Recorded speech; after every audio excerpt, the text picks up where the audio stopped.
Welcome back to another episode of 4Expedition Adventurer. In this episode, I'll be conducting a 3-year review walkaround of the 4Expedition's Subaru Outback 3.6R Overland build. And along the way, I'll be sharing honest insights of the pros and cons of using a Subaru Outback as your overland platform. The next episode of 4Expedition Adventure starts now. Hello everyone, welcome back to another episode of 4Expedition Adventure. I'm Scott Leuthold. Today I decided to come out to North Scottsdale on this beautiful fall afternoon in the desert and spend a little bit of time telling you a little bit more about my Subaru Outback and giving it a 3-year review. About 3 years ago, I created a video on YouTube called 4Expedition's Subaru Outback Overland Build, and that video was very popular on the internet, still is today. I still have a lot of people contacting me and asking me lots of questions about the Subaru Outback as an overland platform or just for a car camping experience vehicle. And I thought maybe I'd come out here and share a little bit of information with you about my experience that I've had over the last 3 years with the Subaru Outback, as well as show you some of the accessories that I've added since that video. And if you're considering buying a Subaru Outback for your car camping or overland platform, I'll have a lot of information in this video to share with you about things you should consider when you're buying a brand new Subaru Outback, or if you're considering buying a used Subaru Outback. And I'll also have some information for you about aftermarket accessories that you might consider buying for your Outback in order for you to be able to not only get into nature, but also be able to get out safely. And if you haven't subscribed to 4Expedition Adventure, I encourage you to do that. And if you'd like to be notified of upcoming videos, be sure to click the notification button. And as always, if you'd like to support 4Expedition, go to patreon.com/4Expedition. We offer lots of great packages, including hats, t-shirts, decals for your car, and other great swag that you can buy that go a long way to help creating quality content for this channel. I really look forward to sharing this episode with you, so sit back and enjoy the ride. I came from the mud, there's dirt on my hands. Strong like a tree, there's roots where I stand. Oh, I've been running from the law. Hope they won't shoot me down soon.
So first and foremost, I'd like to spend a little bit of time thanking all of my subscribers and viewers and Patreon supporters for all the time and energy that you spend on the 4Expedition Adventurer channel. Really appreciate all of your love and kindness and support and positive feedback that you all give. I've got people from 28 different countries that watch this channel and ask me lots of great questions, and I'm able to answer those questions because my channel's not that big where I can't respond to everybody right now, so it's really a special experience for me. It's also really wonderful for me that I've been able to come out here and spend so much time in the nature and then create these beautiful videos and then go back into my office and use all my creativity to create a really nice storyline with each of these videos. That's something I really enjoy doing. It's just been a very spectacular experience, and 4Expedition as a channel and as a brand is really growing. Got a lot of wonderful things coming up and a lot of great companies that I'm interfacing with to partner up on different projects and so on and so forth. And I really feel like I've become an influencer in the overland world, especially when it comes to soft road travel and a Subaru Outback. As many of you know, if you've subscribed or follow my channel, before 2017, when I bought this Outback, I drove Jeep Rubicons. I had a brand new Jeep Rubicon in 2007. It was a JK when they first came out with the JK. And then in 2012, when they upgraded the engine, I upgraded to a Rubicon. Had that for quite a while. I actually took a 13,000 mile, 9-month overland trip around North America in that Rubicon. I went some really wonderful places, back into deep backcountry, all the way into Manhattan and up into Canada, and just all over the place, all over the West. It was really a wonderful experience. Came back from that, and I spent a couple of years driving that Jeep, and then I upgraded in 2015 to a brand new Jeep Rubicon, and then I quickly followed up by purchasing an adventure trailer, and had that for quite a while, and was my overland setup for a long time. And that was just a really great setup that I had, and I decided though that once I moved into the city that I really needed a more usable commuter vehicle, which is why I got rid of the Rubicon and bought this Subaru Outback 3.6R, because it has a lot of great pickup, great gas mileage, rides very comfortably in the car, and the Jeep Rubicon's just not that great of a commuter vehicle. The other reason I decided to sell the Rubicon and also the adventure trailer was once I decided to buy this 3.6R, my goal was to buy and build a 4x4 Sprinter. I have yet to do that. I hope to be able to do that early in 2020. That's one of my top priorities right now, and I'll really enjoy building that out as well, and I'll still have this 3.6R for a while. I've also considered buying a Jeep Gladiator. That's something that's still in the back of my mind. If I did that, I'd probably still keep the 3.6R and still create adventure videos using the 3.6R as a soft road vehicle, and I would use the Gladiator if I decided to buy something like that as a rougher off-road vehicle, and then I would possibly have the Sprinter as more of a off-road living quarters or base camp. So now that I've shared all that, I think I'll spend a little bit of time walking around the Subaru Outback and talking a little bit more about the accessories that I added initially and what I've added since that time. All right, so let's talk wheels and tires. I still really like the All-Terrains by BFG. I've had them on this vehicle since I bought it. They've shown some wear. Not too bad though. There's a little more than a 1/4 inch probably left of tread after about 40,000 miles, 3 years. I still really like these for off-road travel. They're very durable. They're very grippy for soft road travel. They're also really pretty decent when it comes to a rougher off-road Jeep trail that has some loose rock and things like that. I will say that when it comes to commuting, they're pretty loud.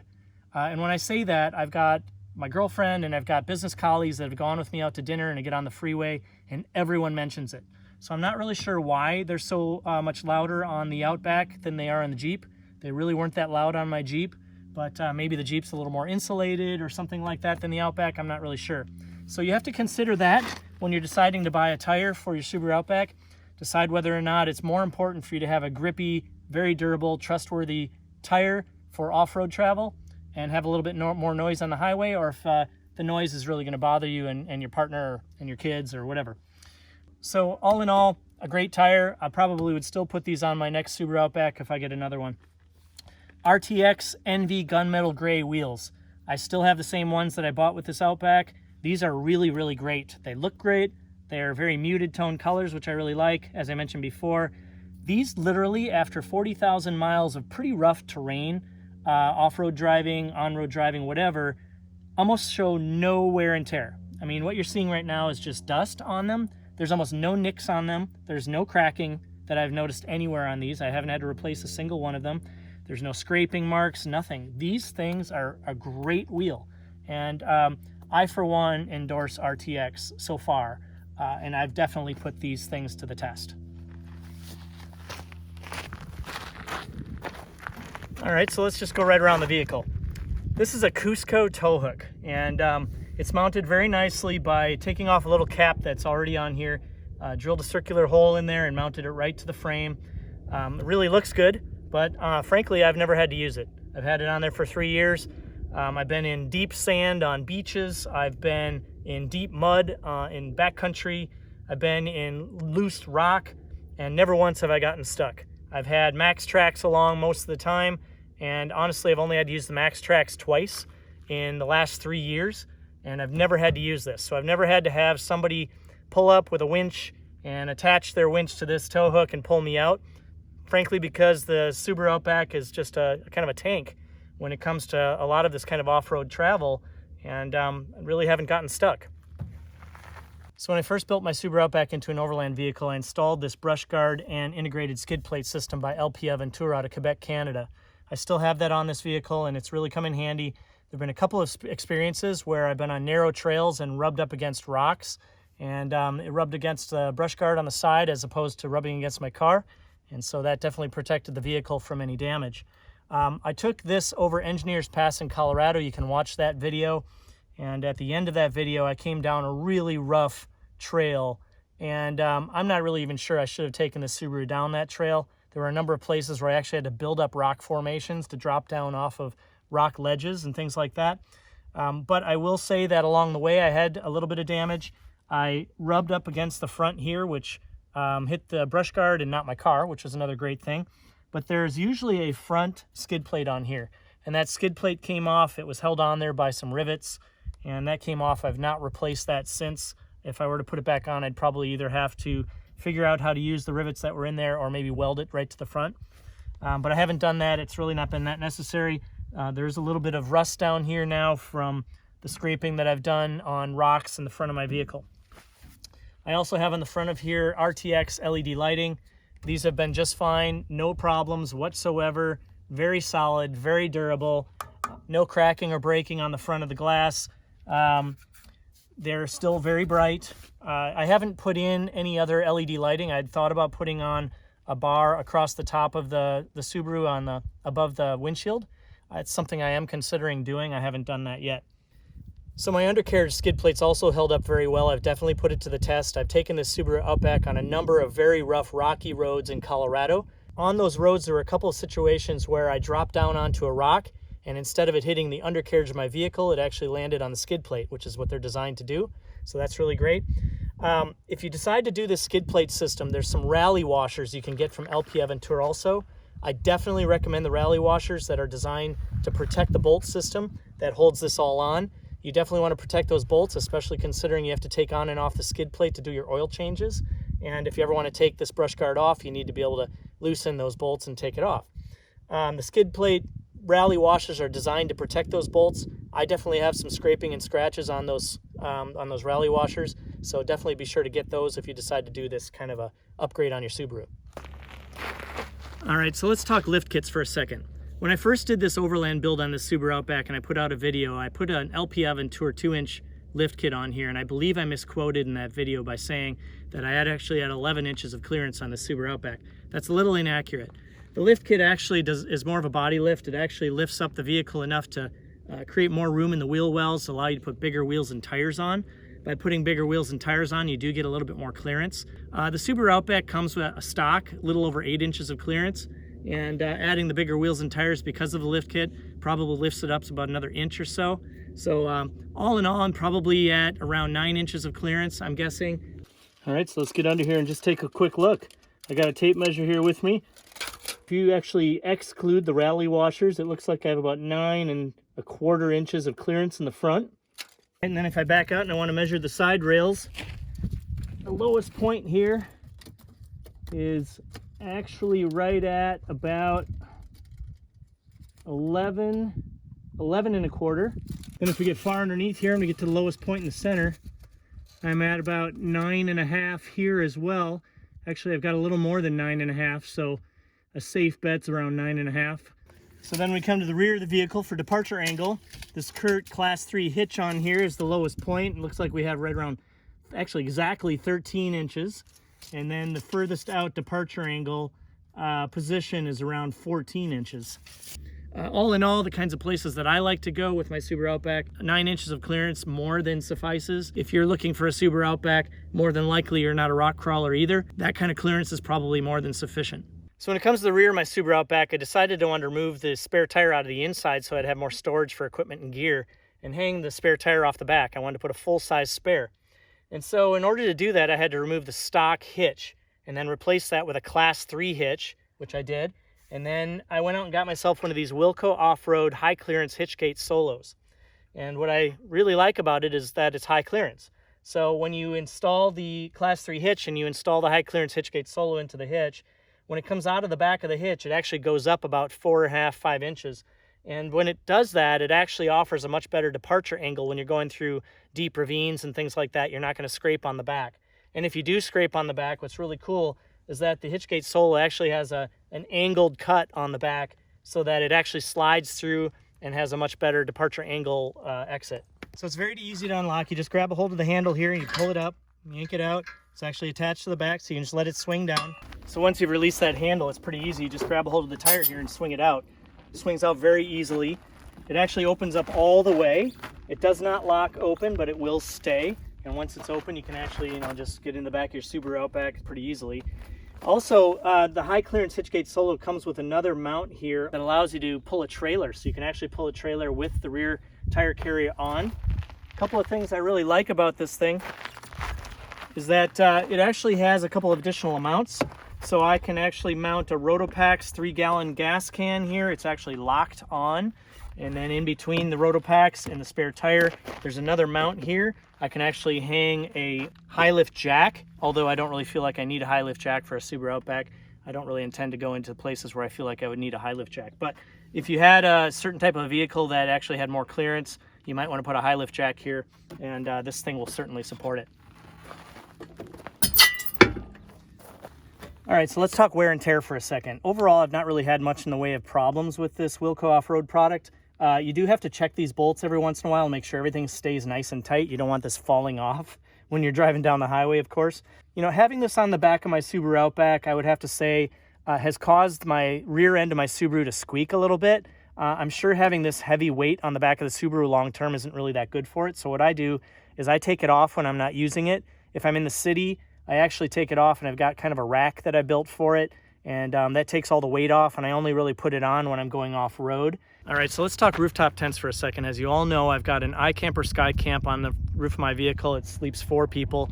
I've always thought it was a very innovative product, which is why I backed it on Kickstarter when they first came out. One of the things I've always really liked about it is the fact that it opens up like a clamshell and then it flips out on the inside and makes it a very, very big footprint.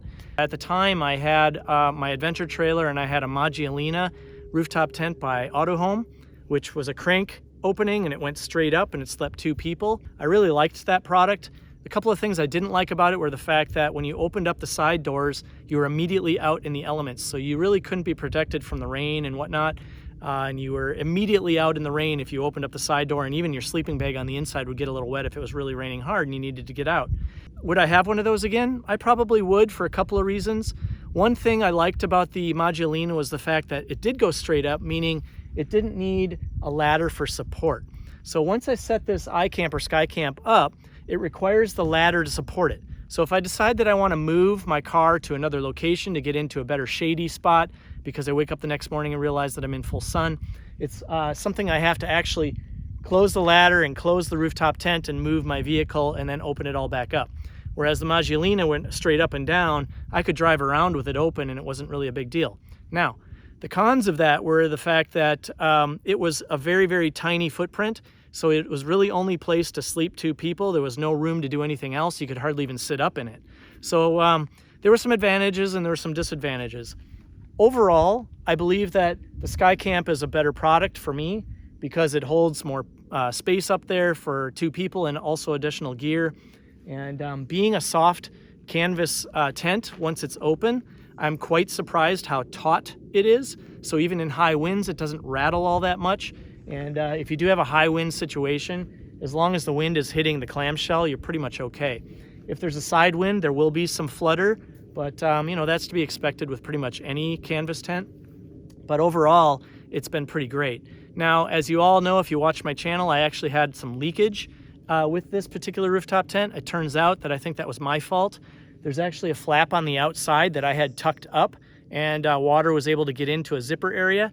Once I pulled that flap out where it's supposed to be, I have not had any leakage since that time, and I've been in some very, very strong, heavy rains, and I've not had any leakage, and it's been really great. I'm really looking forward to actually iKamper Skycamp Mini that's coming out, because it's only a 2-person. It's got a much smaller surface area when it's closed, so it'll take up less room on top of my Subaru. As well, it'll be much lighter, which I actually find to be more interesting for my average adventure. When I go alone most of the time, I think a smaller camper is sufficient. I will keep this tent because I want to have something larger so that when I take people with me, I've got more room for sleeping. A lot of people have asked me how I mount my Skycamp onto my Subaru, so I'm going to go into that into a little bit more detail. So before I go into how my Skycamp is mounted to my Subaru Outback, I thought I'd share with all of you the fact that if you want to learn more about my Skycamp, there's a video on my channel called Chasing Thunderstorms. If you go to that video, I actually go into depth about my Skycamp, and you can learn all about it there.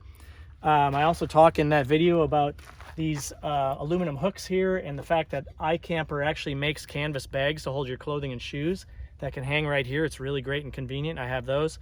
And I also talk a little bit about the LED strip light that I've got right here that allows me to put a battery pack in here. It's USB charged and offers a lot of great light that shines straight down. And in those videos, I talk about the awning that iKamper makes that actually zips right onto the canvas cover of your Skycamp and offers a lot of space that you can cook and sit outside and so forth when it's in adverse weather. All right, so first things first. Most Subaru Outbacks have this plastic front to back rail, and I'm not really a big fan of it, to be honest, because it's so tall. But the fact that you have that here actually offers a lot of opportunities to add other kinds of racks. And as you can see here, I've got a Yakima rack mounted to the Subaru front back plastic rails. And I've got it mounted using these things here, which are called landing pads. And Yakima makes different landing pads for different kinds of vehicles. You just have to make sure you get the right landing pads. I'll have a little bit more information about that in the description of this video below. But get the right landing pads, you screw those right in. They come with the right screws. And then you get Yakima towers. And my Yakima towers are locking. So it's really nice. I can actually mount the towers to the landing pads. I can lock them on. And I use the round bars. What's really nice is the fact that once these towers lock on to the landing pads, they also lock the bars on.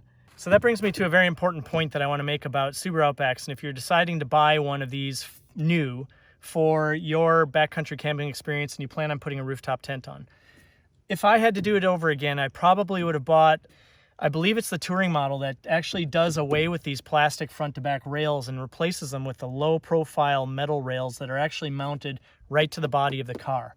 And there are a couple of reasons I would have preferred to have that. Number one, these plastic rails are a little chintzy. They kind of look good, you know, they look rugged, but they're really not. They're really big and cumbersome. I think that's probably about maybe 3.5 inches of height that it adds to the car when you put the rack on top. And I chose to do the Yakima rack as opposed to using the normal crossbars, because the normal crossbars that come with the Subaru Outback really aren't going to be strong enough to support a rooftop tent like this. I've had zero problems running up and down highways going, you know, 80, 90 miles an hour and on rough roads. And I check it every time. It's very strong and durable on here.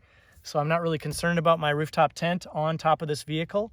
I've had a couple of times in super high winds on the I-10, riding behind semi-tractor trailers that caused this to flutter a little bit on top, but ultimately if I pulled over and I actually felt it, it's actually super strong. Nonetheless, I would much rather had the metal rails, which would bring the profile way, way down on the vehicle. I believe it would have created more stability as well. One of the troubles with having this being so tall is that this setup with my rooftop tent on the vehicle does not fit into my office parking garage. So I can't go inside the parking garage with this vehicle. Now, at home, my roof in my garage is actually high enough, but the door on my garage is not high enough. So if I keep this on, I actually have to park outside. Whereas if I go to my girlfriend's house, I can actually pull this inside because she has a much taller garage opening and it fits inside. So Anything above like 8.5 clearance, I wouldn't take this under. If I was able to remove these plastic rails, it would drop it down about 3.5 inches. I would probably have no problem getting it into any of my garages that I'm currently having a problem with. So definitely consider that when you're looking at buying a Subaru Outback. I'm actually thinking about pulling out my ceiling panel, removing these plastic rails, and replacing it with the metal rails, because I think that would actually help an awful lot, and I could keep it on there more often. Now, the other thing I'm considering doing is maybe installing rack that goes up here. That's probably almost as tall as this, maybe a little lower. And the reason I would want to do that is because I want to put LED strip lighting across the front. It would still come down by about 2.5 to 3 inches, because I wouldn't need to use the Yakima rack with these front to back tall rails, which would probably also suffice and allow it to be lower down for me to be able to fit into all the parking garages that I want to fit into. Last but not least, I wanted to show you the fact that iKamper actually provides locks that can mount your Skycamp to your rack. So as you know, I've already got my Yakima rack locked onto my vehicle. It's not going anywhere. And then I've got these locks that actually mount the Skycamp to my Yakima bars. So as you've probably seen, the Skycamp itself has key locks that keep it locked shut when I'm not using it and it's closed. So the Yakima rack locks to the car, the Skycamp locks to the rack, and then the Skycamp itself locks shut. So it's all pretty secure. I also wanted to point out that iKamper added this wind deflector on here, which I thought was a really smart engineering move on their part. Basically, it's designed to keep wind from getting underneath the lid on the highway so that it doesn't fly open inadvertently. So when you are driving along, you have to make sure that this is way down in here when you're closing it up, locked shut, and it keeps the wind out, and it keeps the rooftop tent from flying open on the highway. It's a safety measure. The rooftop tent is actually pretty aerodynamic anyway. Wind flies right over the top of it. It also flies underneath, so I get a lot of wind underneath as well as on top. There is a little noise, so I do keep my sunroof closed most of the time when I'm driving on the highway with the rooftop tent to keep that noise from penetrating inside the cabin. All right, so as you can see, the sun's starting to set, so I think I'll spend a little bit of time enjoying the sunset and watching the Mazatzal Mountains here behind me turn purple and red and orange and pink as the sun starts to set here in the desert. It's a beautiful time to be out here. Behind me also is Four Peaks, which is a mountain that's about 7,500 feet in elevation. You can actually drive almost to the top. There's a hiking trail that goes around the Four Peaks itself that eventually finds your way over to an amethyst mine. That's really cool. I've been up there before. It's a really nice spot. I'll probably go up there sometime this winter and share that with you also. I hope this video really was helpful to you. It's a 3-year review video of my Subaru Outback, and I still intend to drive the Outback for quite some time with my adventures and share that all with you. I hope it answered some questions for you about the vehicle that you want to drive for your overlanding or car camping experience. If you have any questions, I'm more than happy to answer them. Please comment down below, and I'll do my best to respond to every single one of you that makes a comment. If you haven't subscribed to the 4Expedition channel, again, I hope you do that. And if you'd like to be notified of upcoming videos, be sure to click the notification button. And if you'd like to support 4Expedition, please go to patreon.com/4Expedition. Your support really goes a long way to helping this channel. Until the next time, take care.